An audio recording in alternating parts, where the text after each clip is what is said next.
എല്ലാവർക്കും നമസ്തേ. രാഹുൽ ഗാന്ധി നമ്മുടെ പ്രതിപക്ഷ നേതാവ്, നമ്മുടെ രാജ്യത്തിൻ്റെ പ്രധാനമന്ത്രിയാകാൻ കച്ചകെട്ടി നടക്കുന്ന ഒരു നേതാവ്. അദ്ദേഹത്തിനൊരു മുന്നണിയുണ്ട്, ഇന്ത്യ സഖ്യം. അത് നമ്മൾ കണ്ടുകൊണ്ടിരിക്കുകയാണ്. ബീഹാറിൽ അതിൻ്റെ അവസ്ഥ. സ്വന്തം മുന്നണിയെ വിശ്വാസത്തിലെടുത്തോ കൊണ്ടുപോകാൻ കഴിയാത്ത മനുഷ്യൻ, അതിൻ്റെ കെട്ടുറപ്പ് സൂക്ഷിക്കാൻ കഴിയാത്ത ഒരു മനുഷ്യൻ. അങ്ങനെ ഒരു മനുഷ്യനാണ് രാഹുൽ ഗാന്ധി. അദ്ദേഹമാണ് ഇന്ത്യയുടെ പ്രധാനമന്ത്രിയാകാൻ ഓടി നടക്കുന്നത്. നമ്മളൊന്ന് ചിന്തിച്ചു നോക്കുക.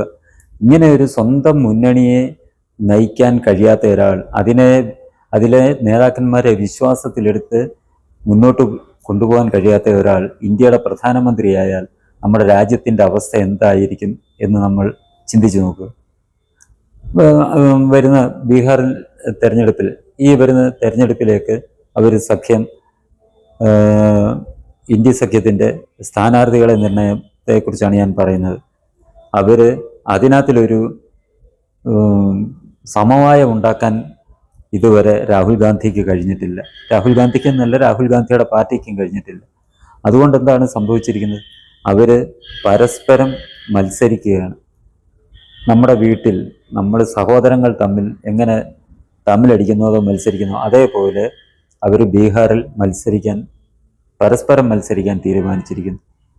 ഞാനാണ് വലുതെന്നുള്ള ആ ഒരു അത് ഈഗോ എന്ന് തന്നെ പറയാം.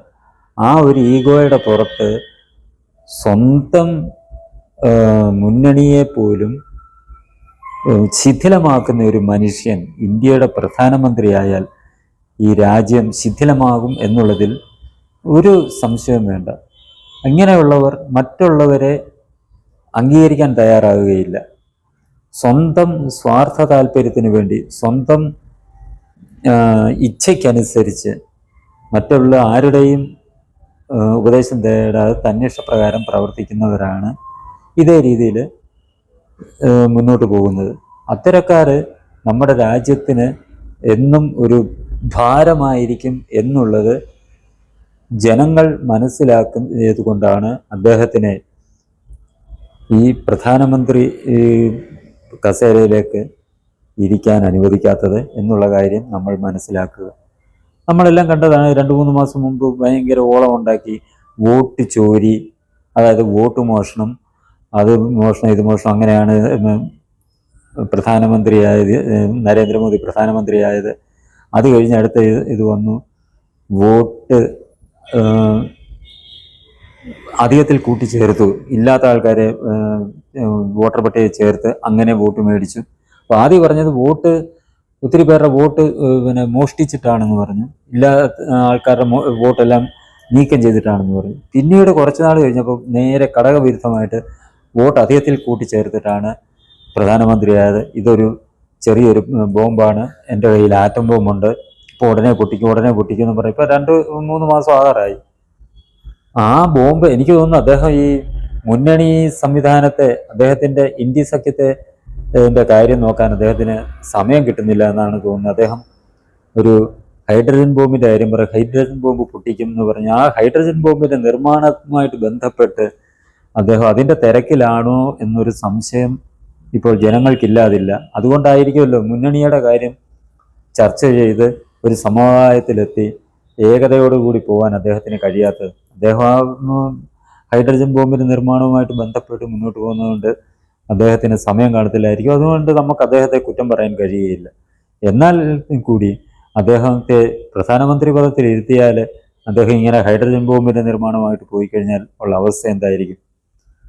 അദ്ദേഹത്തിൻ്റെ രാജ്യം ഭരിക്കാൻ സമയം കിട്ടത്തില്ല. അദ്ദേഹം ഇങ്ങനെ ബോംബും നിർമ്മാണവും പടക്കവും ബോംബും ഒക്കെ നിർമ്മിച്ച് ഇങ്ങനെ നടക്കും. പിന്നെ ഇടയ്ക്കിടയ്ക്ക് മലേഷ്യയിലും ഒക്കെ പോവും, കുറച്ച് വിനോദത്തിനും വിശ്രമത്തിനും ഒക്കെ ആയിട്ട്. അവിടെ അദ്ദേഹത്തിൻ്റെ ഭാര്യയും കുട്ടികളും ഉണ്ടെന്ന് പറയുന്നു, അതെനിക്കറിയത്തില്ല. ആളുകൾ പറയുന്നു അവരെയൊക്കെ കാണാൻ പോയി, അവരോടൊക്കെ ഒന്ന് കറങ്ങി, ഭാര്യമാരാണോ എത്ര പേരുണ്ടെന്നുള്ളത് അറിയത്തില്ല, കറങ്ങി അടിച്ചൊക്കെ വന്നു കഴിയുമ്പോൾ അദ്ദേഹത്തിന് ഈ ഒന്നുകൂടെ, സാധാരണ ആൾക്കാർക്ക് ഇങ്ങനെ ഉല്ലാസയാത്രയൊക്കെ വന്നു കഴിയുമ്പോൾ മനസ്സ് ഒന്നുകൂടെ ഒന്ന് ശാന്തമായി നല്ല ഉറച്ച തീരുമാനങ്ങൾ എടുക്കാനാണ് കഴിയുന്നത്. അങ്ങനെയാണ് സാധാരണ കണ്ടുവരുന്നത്. പക്ഷേ രാഹുൽ ഗാന്ധിയുടെ കാര്യത്തിൽ നേരെ തിരിച്ചാണ്. അദ്ദേഹം ഇങ്ങനെ കൊലാലംപൂരിലും മലേഷ്യയിലും അവിടെ ഇവിടെയൊക്കെ പോയിട്ട് വന്നു കഴിയുമ്പോൾ പുള്ളി നേരെ എന്തുവാ പറയുന്നത്, അരക്കരുക്ക് അല്ലെന്നുണ്ടെങ്കിൽ വട്ട് പിടിച്ച രീതിയിലുള്ള പ്രവർത്തനമാണ്. അതുവരെ കുഴപ്പമില്ലാതെ നാട്ടിൽ ഇങ്ങനെ ഓടി നടക്കും. ഈ വോട്ട് ജോലി യാത്രയും അതും ഇതൊക്കെ ആയിട്ട് ഓടി നടക്കും, ഊർജ്ജസ്വലനായിട്ട് ഓടി നടക്കും.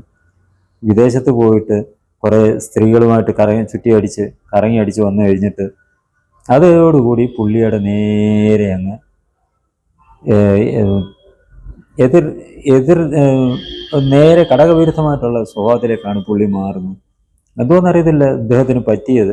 ശരിയായിട്ട് പറയാം, കോൺഗ്രസ് ചെയ്യേണ്ടത് എന്താണെന്ന് പറഞ്ഞാൽ ഇദ്ദേഹത്തിന് നല്ലൊരു സൈക്യാട്രിസ്റ്റിനെ കാണിക്കുക.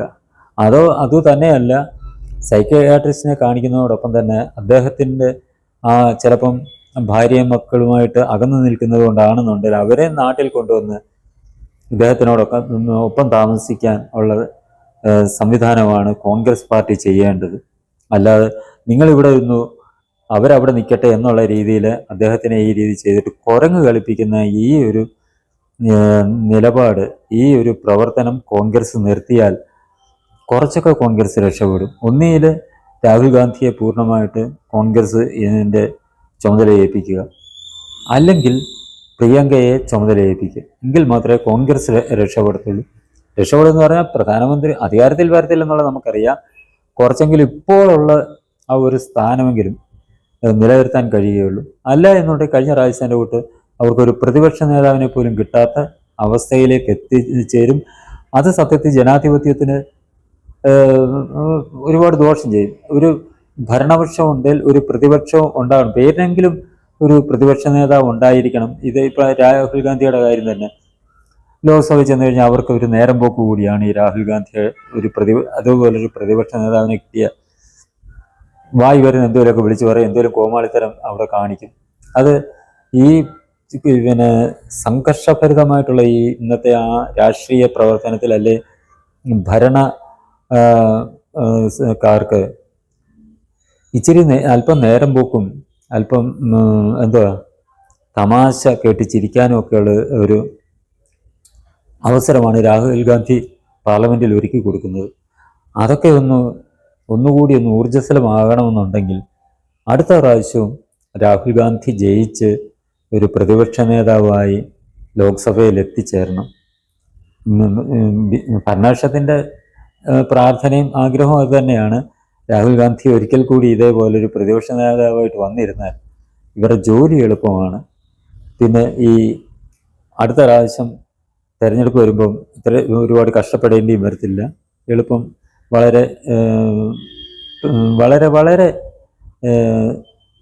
എളുപ്പമാണ് വിജയം എന്ന് അവർക്കറിയാവുന്നതുകൊണ്ട് ഈ രാഹുൽ ഗാന്ധിയെ ഇട്ട് കുരങ്ങ് കളിപ്പി. കാരണം ഇങ്ങനെ എന്തൊക്കെ വിഡ്ഢിതം പറഞ്ഞാലും അതിനെയൊന്നും ഒരു മറുപടി പോലും കൊടുക്കാൻ ഭരണപക്ഷം തയ്യാറാകാത്തത് ഇങ്ങനെ കൂടുതൽ ഇട്ട് വട്ട് കളിപ്പിക്കുന്നതിന് തുല്യമായിട്ടുള്ള നടപടിയാണ് ഈ BJP ഇപ്പോൾ കേന്ദ്രത്തിൽ ചെയ്തുകൊണ്ടിരിക്കുന്നത്. അങ്ങനെയുള്ളപ്പോൾ തീർച്ചയായിട്ടും കോൺഗ്രസ് കുറച്ചുകൂടെ കാര്യമായിട്ട് രാഹുൽ ഗാന്ധിയെക്കുറിച്ച് ചിന്തിച്ച് രാഹുൽ ഗാന്ധിക്ക് കുറിച്ച് ഒരു കരുതലുമൊക്കെ സ്വീകരിച്ച് മുന്നോട്ട് പോകണം എന്ന് മാത്രമാണ് ഈ നാട്ടിലെ ജനങ്ങൾക്ക് ആഗ്രഹം. അവരുടെ പ്രാർത്ഥനയും അതാണ്. ഇദ്ദേഹത്തിനൊരു 100 അതിൽ കൂടുതൽ വർഷത്തെ ആയുസ് കൊടുക്കണേ എന്നും ജനങ്ങൾ പ്രാർത്ഥിക്കുകയാണ്. കാരണം അന്ന് വരുന്നവർക്കും ഇതൊരു നേരം പോക്കിന് ഒരാളുണ്ടെന്നുണ്ടെങ്കിൽ ഭരണക്കാർക്ക് അവർക്ക് ഈ ഭരണത്തിൻ്റെ പിരിമുറുക്കത്തിൽ നിന്ന് ഒരല്പനേരത്തേക്ക് മനസ്സ് അറിഞ്ഞ് ചിരിക്കാനുള്ള ഒരു അവസരം ലഭിക്കും എന്നുള്ള ആ ഒരൊറ്റ കാരണം കൊണ്ട് രാഹുൽ ഗാന്ധിക്ക് നല്ല ആരോഗ്യവും ദീർഘായുസ്സും നൽകി അനുഗ്രഹിക്കണേ എന്ന് ഈ രാജ്യത്തെ സ്നേഹിക്കുന്ന ജനങ്ങളെല്ലാം അക്കമഴിഞ്ഞ് അവർ വിശ്വസിക്കുന്ന ദൈവങ്ങളോട് അക്കമഴിഞ്ഞ് പ്രാർത്ഥിച്ചുകൊണ്ടാണ് ഓരോ നിമിഷവും മുന്നോട്ട് പോയിക്കൊണ്ടിരിക്കുന്നത് എന്നുള്ള കാര്യം കോൺഗ്രസ് മനസ്സിലാക്കുക. ഈ ചാനൽ നിങ്ങൾക്കിഷ്ടമായെങ്കിലും പുതിയ വീഡിയോകൾ ലഭിക്കുന്നതിനും ചാനൽ സബ്സ്ക്രൈബ് ചെയ്യുക. തുടർന്ന് വരുന്ന ബെൽ ബട്ടണുകളിലും അമർത്തുക.